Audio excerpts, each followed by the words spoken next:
Yo, in this video, I'm going to talk about self-improvement, falling out of it, the habits that stick, the habits that leave you, and the feeling that you reunite with when you rediscover self-improvement. First thing I'm going to talk about is the key players, right? Eating healthy, that does stick a little bit, and going to the gym, that's the one core principle that stuck throughout. I never stopped going to the gym after I slowly departed from self improvement, and this is all a natural process because on self improvement, I realized that I didn't want to spend as much time on social media. So, as I spent less time on social media, deleted my Instagram account, deleted the YouTube app, TikTok, obviously, of course, deleted Twitter app, deleted everything but Snapchat. Just because I had my memories there and they're essential to me just looking back. And I wish there was a way, maybe there is a way now to put your download all the images from your memories because not like it matters now. I have like one person that I send snaps to and sends snaps back with on there. Legitimately, bro has no hose, which is chill because the only hose I'm getting is this ice water. I don't know. I'm sorry. Anyway, gym I just never stopped going to. That was the core part. But without those weekly reminders about the core principles of self improvement, it's much easier to find your mood tapering off. In that, it's hard to have compassion for a sustained period of time. It's easy to have compassion when you're first learning how to drive because you're not good at driving. So, of course, if another driver makes a mistake, yeah, it's okay. But then you get more experience and you see the same patterns repeating. And you notice these people, they're not 16, 17. These people are 50, 55. These people are 30. So then you start to question it, and then it gets to you. For example, when you're driving in the left lane, doing a comfortable speed, not endangering anyone, and there's just some herb on the left lane going the speed limit. Bro, you are being more dangerous for the people, bro. How are you expected to have? There's got to be a rule that you can be compassionate until there's a slow driver in the left lane because it doesn't make sense. And then that bleeds off into other parts of your life. Let's think of examples. Examples. Well, there are many examples. One is a teacher that is not good at teaching, not good at educating, doesn't have compassion themselves, and they don't understand the purpose, the real purpose of education, which is to learn and share knowledge with the students and not to be regarded.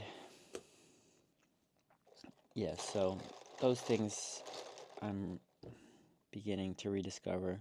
Journaling was one of those things that stuck with. It was on and off, super on and off.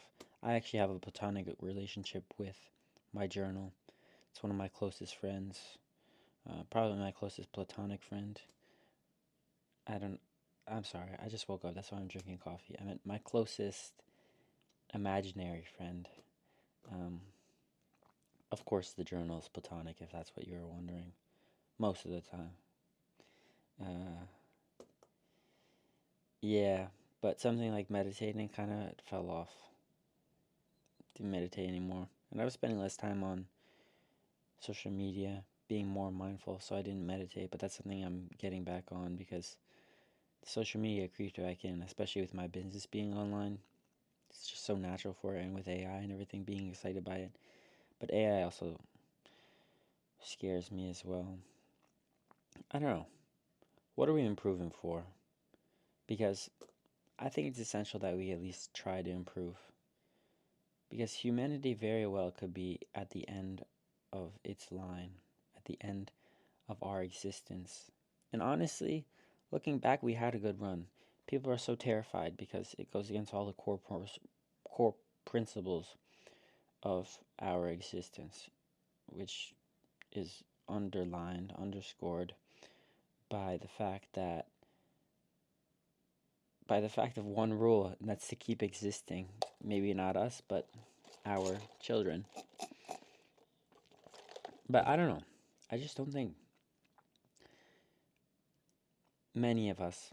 I don't. Here's what I'll say, and I'll speak it with conviction.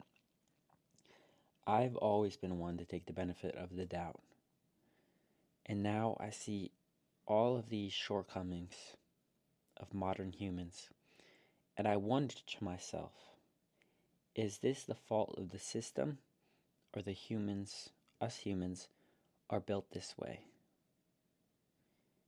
Can we blame external factors for how humans today are acting? Or is it just us? Because if we can't be exploited by a system to be rude and to be careless and to push off others and to drag them down and do all these things, then I guess we have to, not I guess, then we must question our core assumption, our only assumption throughout our consciousness on earth. And that is, do we deserve? Should we continue existing?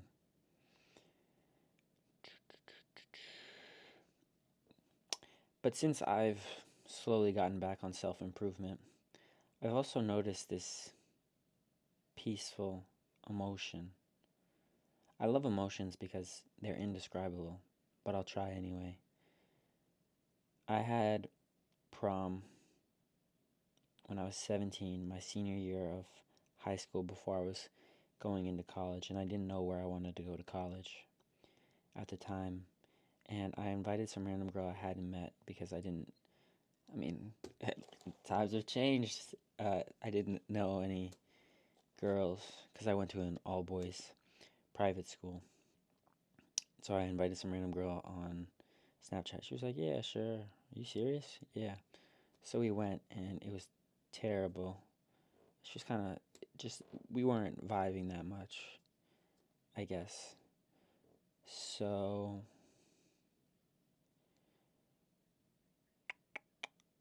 yeah, and I like pitied her into dancing with me. It was really cringe. It was like Ed Sheeran song came on, everybody's going on to the dance floor. I was like, would you like to dance? She was like, no. As a man, you have to, okay, you have to take that as a hint. But then I was like, it's just like, bro, what are you doing? Anyway, after we had an after party, she of course didn't come, which I'm thankful for because we went to the after party. I think I was like the only dude there without the girl, which is fine because we ended up just drinking, and then the girls ended up leaving very soon after anyway. And so it was just guys vibing. And then the day after, I went back to where prom itself was held to get the car and drive back. And it was on the water. And here were the waves coming in, crashing, high-fiving, dapping up the rocks on the side. These imperfect shades of Earth's core. And they would run across. They would have these sprint competitions where they'd run onto the sand and then have to turn back and run back, which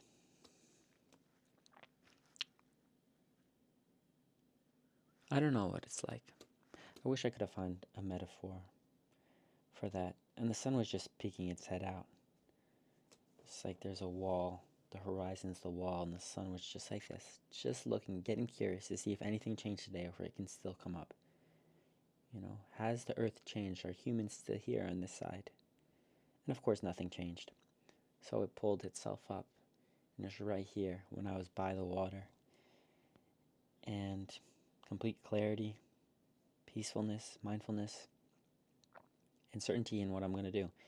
Actually, I remember now, I did decide earlier that week that I wanted to go to community college because I was talking about it at the after party and people were joking. They're like, no, you're not, bro. Because I was going to go to a different school.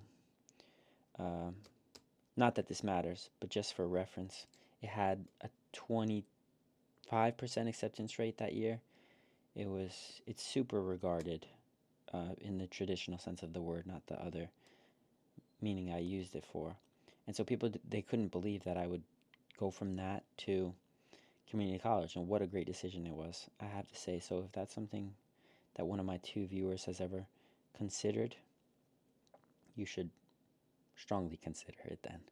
Put more emphasis on it and do some research. Try to be objective, not based on these stupid beliefs that people have in society. But that little touch, that little interaction of land and water is how it feels to be back on self-improvement. And every time that stream goes onto the beach and comes back, this beautiful pattern, this dancing motion, it's like I get stronger. My synapses fortitude themselves, and I have a chance to be a better person, be a better man, be a better friend, be all these things better. And that's the beautiful thing, is that noise that's in the background. It's the most powerful driver of our lives. That noise, that unconscious rhythm that exists in all our souls. And we never stop to acknowledge it. Most people never even consider it. They never even hear a string that's being played. But if you ever stop and you can hear the music, you'll notice it everywhere.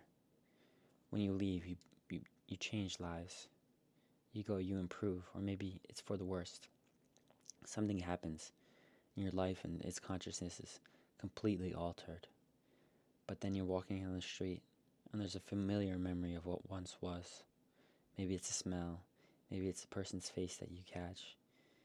Maybe it's just how the light from the street light falls on the concrete, the sidewalk in front of you, and you're taking back to where you once were. And you can hear that rhythm once more.